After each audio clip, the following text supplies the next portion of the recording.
नमस्ते। मैं मंजू भारद्वाज वसुधैव कुटुंबकम से अपने नए कार्यक्रम एक परिचय के दौरान उपस्थित हूँ। आज मैं इस कार्यक्रम के जरिए अपने उन प्रतिभाशाली सखियों से आपका परिचय कराना चाहती हूँ जिन्होंने जीवन के अनेक उतार चढ़ाव के बीच भी अपनी एक अलग पहचान बनाई है, जिनका जीवन जनमानस के लिए प्रेरणा का स्रोत है। कहते हैं, अपने हौसलों को ये मत बताओ कि तुम्हारी परेशानियां कितनी बड़ी हैं, बल्कि अपनी परेशानियों को ये जरूर बताओ कि तुम्हारा हौसला कितना बुलंद है। ईश्वर का दिया कभी अल्प नहीं होता, जो टूट जाए वो संकल्प नहीं होता। हार को लक्ष्य से दूर रखना मेरे दोस्तों, क्योंकि जीत का कोई विकल्प नहीं होता। जिसकी नजर मंजिल पर होती है, उन रास्तों में उन्हें गड्ढे दिखाई नहीं पड़ते। आज हमारे बीच पूजा महेश जी हैदराबाद से जुड़ी हैं।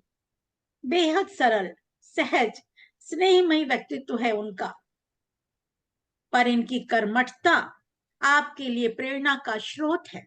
हम सबके लिए प्रेरणा का स्रोत है। आज हम इनसे जानेंगे इनके विषय में, और इनसे वार्तालाप करने के लिए हमारे साथ जुड़ी हैं नीलम महाजन चराया जी, जो रिटायर्ड प्रिंसिपल हैं, बहुत ही उद्यमी महिला हैं और बहुत ही शानदार व्यक्तित्व की मालिक हैं। मैं आप दोनों का बहुत बहुत स्वागत करती हूँ वसुधैव कुटुंबकम के इस मंच पर। स्वागत है आप दोनों का। नमस्कार। कैसी हैं? नमस्कार। ठीक है, बिल्कुल कैसी हैं आप भी पूजा जी?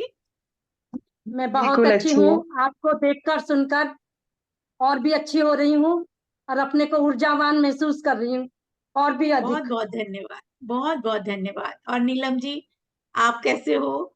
मैं ठीक हूँ। जिसके साथ ऐसी ऊर्जावान शक्ति हो वो ठीक ही रहेंगे। आपके साथ वैसे ही साहस इतना अच्छा हो जाता है कि मन करता है काम करने को। ऐसी प्रतिभाशाली और इतना टाइम वक्त देने वाली आप जैसी महिला के साथ काम करना तो अपने आप में ही एक आनंद है। बहुत बहुत धन्यवाद आप दोनों का। और अब आप अपनी बातें जारी रखते हुए इस कार्यक्रम को आगे बढ़ाएं, जिसका संचालन हमारे नीलम महाजन चराया जी कर रही हैं और साथ हैं पूजा महेश जी। स्वागत है आप दोनों का। सभी दर्शकों को मेरा नमस्कार। मैं वसुधैव कुटुंबकम महिला अंतर्राष्ट्रीय महिला मंच की पटल से नमस्कार करती हूँ और आपको आज हम एक ऐसी शख्सियत मिलाना चाहती हूँ जो कि चहुमुखी प्रतिभा की धनी है और जिनका साहस देखकर हर किसी का साहस जाग उठता है। आज के युग में जब शिक्षा एक व्यवसाय बन चुकी है और ऐसे व्यक्तियों का होना जो कि शिक्षा को कहाँ घर जा जाकर पढ़ाकर आए बच्चों को, इससे बड़ा कोई दान नहीं होता। शिक्षा का दान बहुत बड़ा दान होता है।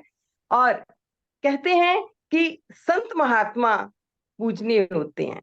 मैं तो ये कहती हूँ कि जो शिक्षा का दान या कोई दान करते हैं वो वास्तविक संत होते हैं, क्योंकि उनकी जो पैसे का लोभ है, लालच है, वो बिल्कुल खत्म हो चुका होता है, तभी वो किसी की सहायता कर पाते हैं। तो इसी कड़ी में मैं आज आपको मिलाना चाहूंगी मिसेज पूजा महेश जी से। मैंने अभी भी आपको कहा कि उनका परिचय कराना तो बहुत ही मुश्किल है। जब आप सुनोगे तो आपको भी लगेगा इतनी साधारण व्यक्तित्व की मल्लिका हैं ये, और पूरी तरह डिवोटेड हैं अपने काम के करने के लिए और बहुत सरल स्वभाव की हैं ये। इनसे बातचीत करने का आपको भी बहुत अच्छा लगेगा। एक बार सुनिए इनका प्रोग्राम। तो स्वागत है आपका पूजा जी। आज के युग में ऐसे लोगों का होना बहुत मुश्किल है। धन्यवाद। हाँ जी। तो सबसे पहले तो मैं आपको स्वागत करती हूँ, नमस्कार करती हूँ कि आपने समय निकाला हमारे कार्यक्रम के लिए। तो पूजा जी, हमारे दर्शकों को भी कुछ बताइए अपना सफर, ये आपका जिंदगी का जो सफर है कैसा रहा, कैसे आप में इतनी भावना आई काम करने की, बताइए प्लीज। नमस्कार नीलम जी, और आपका बहुत बहुत धन्यवाद। मैं इतनी सम्मान के योग्य नहीं, लेकिन फिर भी आपने मुझे ये मान सम्मान दिया और अपना कीमती समय दे रही हैं, इसके लिए मैं तहे दिल से आपका आभार प्रकट करती हूँ कि मुझे इस मंच के लिए आमंत्रित किया। मैं बात हमें करूं तो अपनी आपने जर्नी मौका की। दिया बात करने का, हमारे लिए तो ये बहुत बड़ा अवसर है कि हम ऐसी शख्सियत से मिल रहे हैं जो सबके लिए प्रेरणा का स्रोत है। देखिए, फिर से मैं आपका आभार प्रकट करती हूँ। किन शब्दों में आभार प्रकट करूं, मेरे पास शब्द नहीं है। और हम अपनी बात को शुरू करते हैं। हाँ जी जी। मेरा शुरू से ही एक विचार था कि दुनिया में आए हैं और जाना सबको है, तो कुछ ना कुछ ऐसा करके बिल्कुल। जाएं कि जाते वक्त ईश्वर से आंखें मिला सकें कि हमने अपना जीवन व्यर्थ नहीं गवाया। तो बहुत ये बड़ी मन में बात एक कही आपने, बहुत बड़ी। विचार था और दबा हुआ था।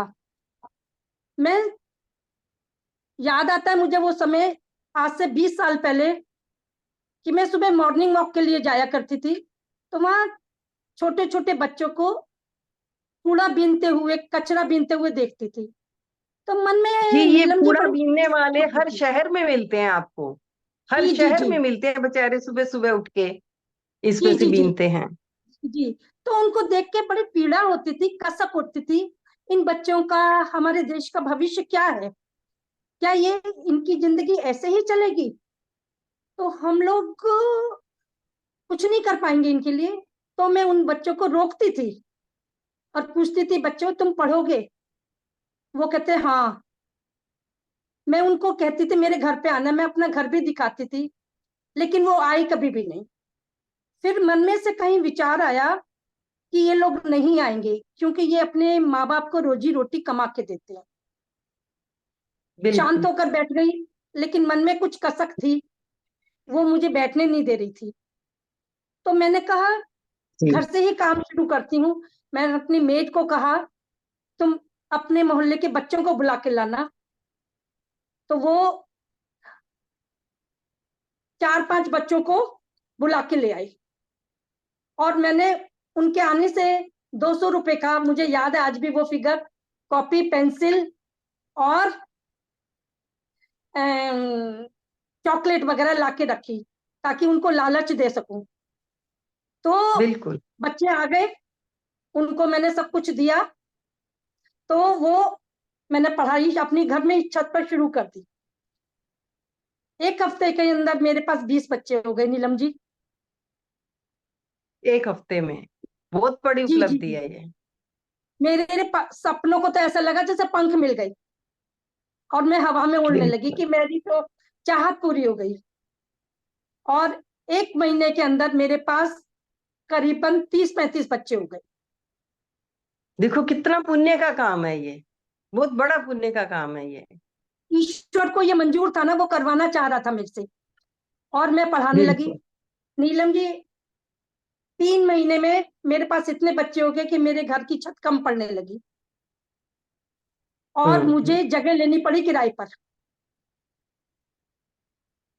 बिल्कुल।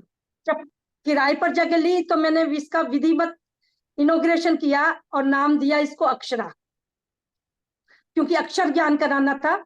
मेरे हाँ पास जो जी। बच्चे थे वो रिक्शे वालों के, मेड के और सब्जी बेचने वालों के, इनके थे। तो उनकी कंडीशन थोड़ी सी बेहतर थी, वो स्कूल में जाया करते थे, लेकिन घर का हम्म। माहौल नहीं था, इसलिए उनको पूरा एटमोसफियर नहीं मिल पा रहा था। और तो मैंने वो सब उनको देना शुरू किया, जितना बन पाया मेरे से, कॉपी पेंसिल जो सहायता होती मैंने सब करवाया। और मेरी अक्षरा विधिवत चलने लगी प्रॉपर तरीके से, जो मैं चाह रही थी। चलते चलते देखो आपका गुजर गुजर। इतनी मेहनत थी, आपने इनके बारे में सोचा। और मैं तो ये सोचती हूँ कि हमारे जैसे भी कई बार चैरिटी इस तरह की करते हैं, हम जाकर उनको कपड़े दे के आ जाते हैं, खाने का सामान दे के आते हैं, पर आपको देख के तो प्रेरणा मिलती है कि शिक्षा कितनी जरूरी है इनके लिए। उन्होंने बहुत बड़ा बिल्कुल। काम किया है।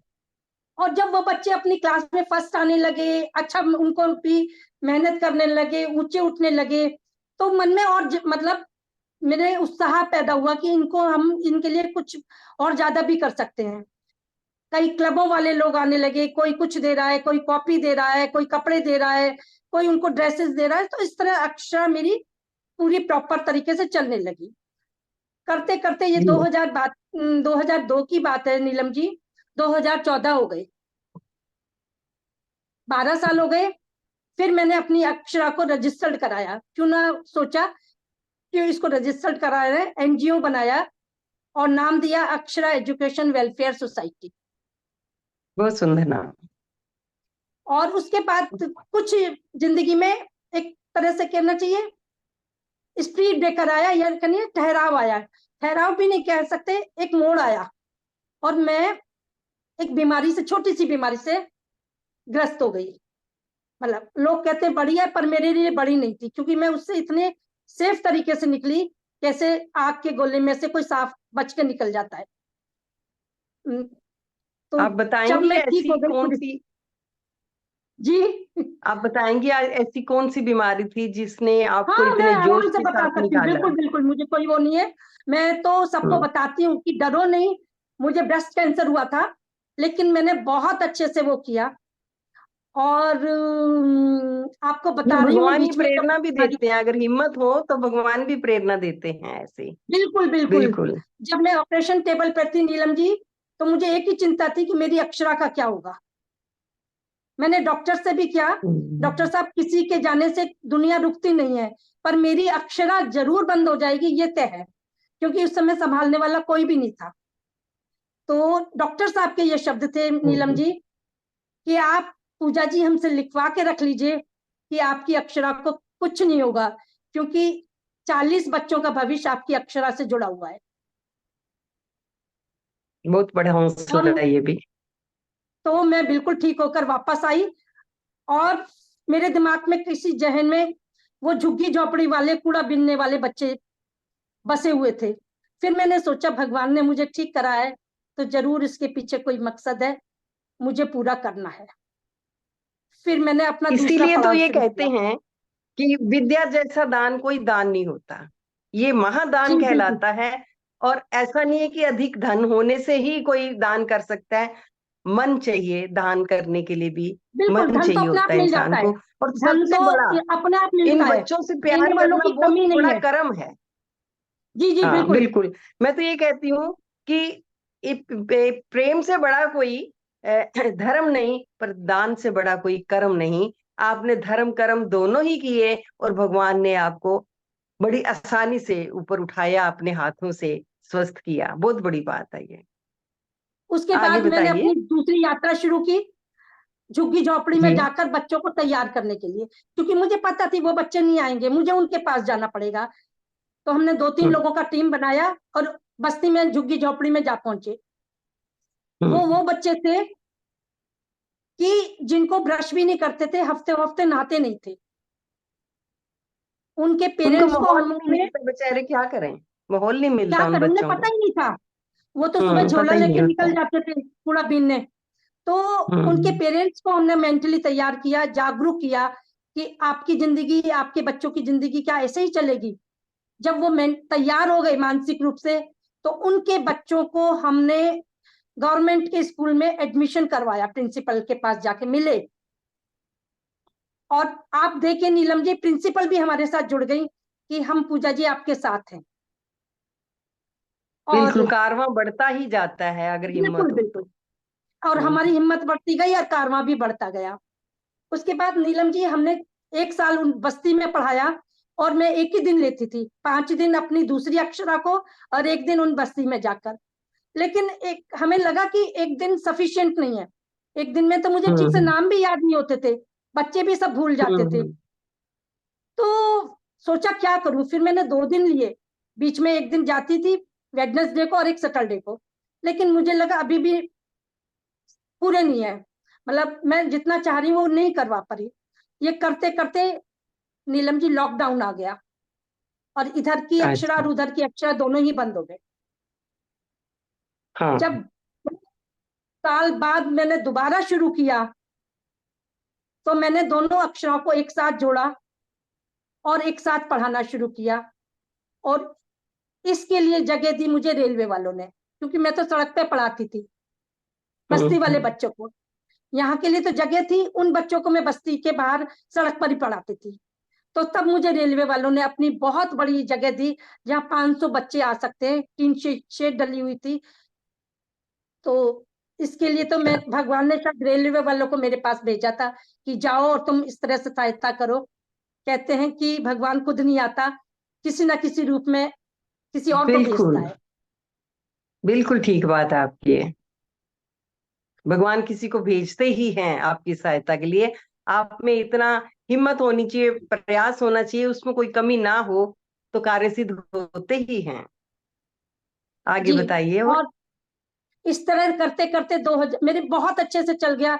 इतना पैसा, बच्चों को यूनिफॉर्म, जूते, बैग, स्वेटर, सब कुछ अपने आप मिलने लगा। कोई कैश दे रहा है, कोई कॉपी पेंसिल, खाने का सामान, बच्चों, अपने बच्चों की बर्थडे वहां करते थे। मतलब इतना अच्छे से चल गया कि एक पहचान बन गई अक्षरा हमारे हापुड़ में। जी। और हम्म। मैं बहुत खुश थी कि जो जिंदगी में मैंने चाहा वो मुझे मिल रहा है।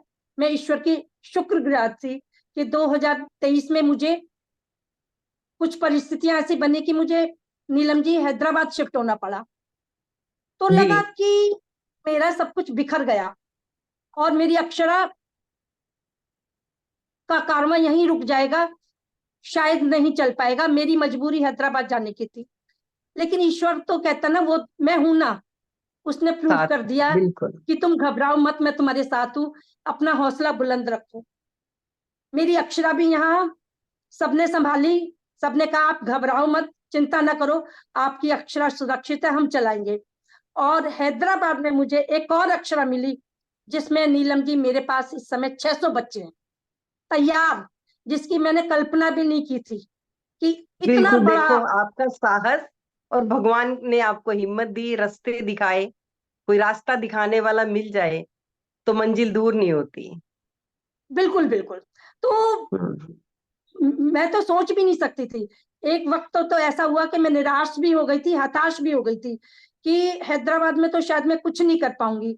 लेकिन कहते हैं ना कि मतलब निराश होने से कुछ नहीं होता, कि हिम्मत करने वालों की कभी हार नहीं होती। हार तो नहीं वो होती, चीज बिल्कुल। मेरी जिंदगी में बिल्कुल कि अगर किसी चीज को शिद्दत से चाहो तो पूरी कायनात तुम्हें देने में जुट जाती है। तो मेरे साथ भी वही हुआ। तो वहां भी मुझे एक नई अक्षरा मिली, शक्ति नाम था। उन्होंने जब जिन्होंने शुरू की थी 1 महीने पहले ही, जैसे मेरे लिए तैयार की थी। और अब नाम है उसका अक्षरा शक्ति। जी। इस संदर्भ में एक और मैं बात साझा करना चाहूंगी नीलम जी आपसे, कि जब मैं हापुड़ में थी 2022 को, मेरे हमारा स्कूल ऐसी जगह है कि जहां से लोग पब्लिकली बहुत आना जाना रहता है, ट्रैफिक। तो नीर हम्म। फाउंडेशन एक संस्था है जो अन्ना हजारे जी ने शुरू की थी। तो उसका हम्म। कोई सदस्य वहां से गुजर रहा था, वो रुकता है और पूछता है मैम आप क्या करती हो। मैंने उनको बताया, तो वो लोग भी हमसे जुड़ गए। ऐसे ही रॉबिन हुड आदमी है, वो लोग भी इस तरह हम्म। से जुड़ गए। हम लोग रास्ते 5 पे दिन रास्ते क्लास लेते बनते हैं, गए। 2 दिन वो लोग लेते हैं क्लास।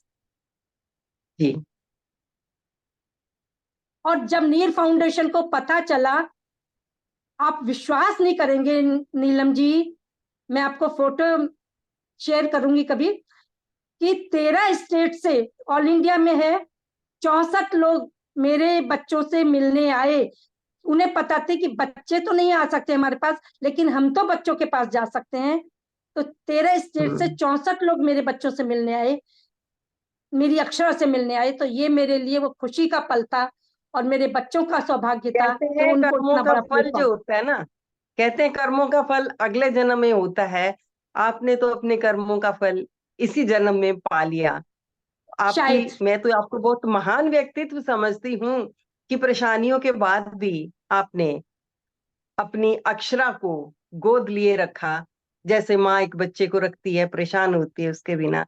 और दान तो एक ऐसी शक्ति है जो जितना करो उतनी बढ़ती है और आनंदित करती है। आप जितना भी दान करो उसको आनंदित करती है वो आपको। ये तो बिल्कुल मन बिल्कुल से होता है, बिल्कुल, ये आपने जबरदस्ती सही कोई। कहा। अक्षरा तो अब मेरी सांसों में, मेरी धड़कन में बसी हुई है, मेरे जीने का सहारा है, मेरा जज्बा बन चुकी है। शायद मैं अक्षरा के बिना नहीं रह पाऊंगी, और अक्षरा के बच्चे भी मेरा उतनी ही शिद्दत से इंतजार करते हैं, मेरे लिए बेचैन रहते हैं मेरे से मिलने के लिए। तो उनका प्यार देखकर सच में लगता है कि कुछ करा हुआ कभी व्यर्थ नहीं जाता। अगर किसी को प्यार करो तो बदले में बिल्कुल। उतना ही प्यार मिलता है। हम्म।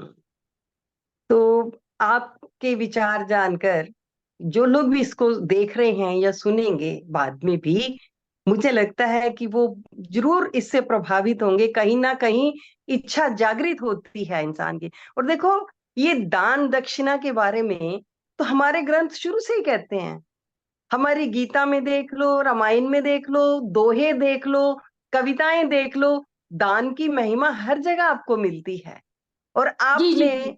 उस महिमा को पाया, तो आपके लिए और हमारे लिए ये पल यादगार रहेगा।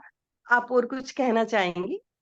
हाँ जी मैम, मेरे बच्चे जब अच्छी अच्छी पोस्ट में हैं, एक लड़की दिल्ली पुलिस में है, कुछ बच्चे जॉब कर रहे हैं, और एक लड़का 12th में है, वो तो कहता है मैम मैं डीएम से कम नहीं बनूंगा, झुग्गी झोपड़ी का है, और वो डिजर्व करता है। और हमारा पूरा प्रयास है कि उसे उस लाइन में निकालें, और उसके लिए हम पूरी शिद्दत से लगे हुए हैं। और मेरा पूरा विश्वास है वो एक दिन इसमें कामयाब होकर रहेगा। मतलब वो आपके इतना जितने संस्कारी, भी इतना बच्चे अगर मेहनती उस बच्चा है। उस पर पहुंच जाते हैं, कुछ प्रतिशत बच्चे भी पहुंच जाते हैं, तो एक बहुत बड़ा बिल्कुल सुकून है आपको। जो बड़ी पोस्ट पर नहीं भी पहुंचेंगे, कम से कम जीने के ढंग तो उनके बदल ही जाएंगे। शिक्षा बिल्कुल। तो बहुत कुछ सिखा देती है। जब इंसान झोंपड़ियों में रहता है, वहीं अंदर कुछ नहीं सीख पाता। और आपने ऐसी अपनी एक सेना तैयार करी, ये समाज को बड़ा जबरदस्त योगदान है आपका। एक तो आप तो सामाजिक मैं वॉरियर होते हैं, कुछ एक सैनिक होते फोटो हैं शेयर करना सामाजिक। चाहूंगी, आपको उससे पूरा अंदाजा हो सकता है कि मतलब मेरे बच्चे क्या थे और क्या हो गए 1 साल के अंदर। देखिए आप, कर दे। तो मतलब 1 साल में वो अब बच्चे मेरे से राधे राधे करते हैं, सुबह शाम दोनों वक्त ब्रश करते हैं, रोज नहाते हैं, मैंने शर्त रखी हुई है। और जिस दिन भी नहीं नहा के आते मैं उन्हें वापस भेज देती हूँ। तो उनको भी पता है हम्म। कि मैम हम्म। एंटर नहीं करने देंगी, घुसने देंगी। तो सुबह गायत्री मंत्र पढ़ते हैं, राष्ट्रीय तो गान पूजी करते जी, हैं मैं स्कूल कहना में। चाहूंगी आपको कि आप हमारी समाज की सैनिक भी हैं, संत भी हैं। दान करती हैं, संतों से भी बढ़कर होता है ये दान शिक्षा का। और समाज को जो सुधारने का काम करते हैं, वो समाज के सैनिक होते हैं।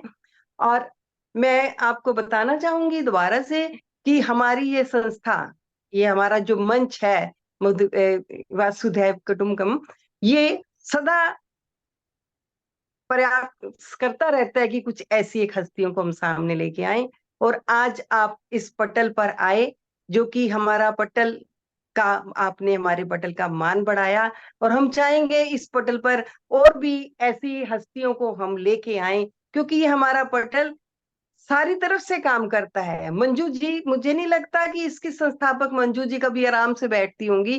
वो सब टाइम कुछ भी काम कर रही होती हैं, वो हमें बताती हैं, हमें गाइड करती हैं। ठीक है, जी हम जी जी उनके जी जी। साथ हैं, वो कहेंगी फलां प्रोग्राम करना है, हम कहते हैं जी। तो आपका बहुत बहुत धन्यवाद। नमस्कार। मैं भी आप मंजू आए, जी का कभी धन्यवाद मौका मिले देती तो हूँ, बात और करेंगे। वसुदेव बहुत कुटुंबकम धन्यवाद। का भी धन्यवाद करती हूँ, आभार प्रकट करती हूँ कि उन्होंने ये मुझे मौका दिया, मुझे मान सम्मान दिया। और सिर्फ 4 लाइनों से मैं अपनी बात समाप्त करना चाहूंगी ठीक। कि नहीं जानती कि कितनी सांस अभी बाकी है, नहीं जानती कि कितनी सांस अभी बाकी है, कुछ करने की अभी आस अभी बाकी है, कुछ करने की आस अभी बाकी है, चाहत ये मेरी पूरी होकर रहेगी, क्योंकि क्योंकि उस पर और खुद पर विश्वास अभी बाकी है, ये विश्वास अभी बिल्कुल, बाकी। आस और विश्वास जिसके साथ हो, आस और विश्वास दोनों ऐसी चीजें हैं जो इंसान को कभी झुकने नहीं देती, इंसान को कभी गिरने नहीं देती, हौसला उसका बना रहता है। बहुत बहुत धन्यवाद। मैं अपने पूरे पटल की ओर से आपको नमस्कार करती हूँ, धन्यवाद करती हूँ। आपकी बहुत आपका बहुत भी धन्यवाद। धन्यवाद नीलम जी, आपने समय दिया। मंजू जी का भी, वसुदेव कुटुंब का भी धन्यवाद।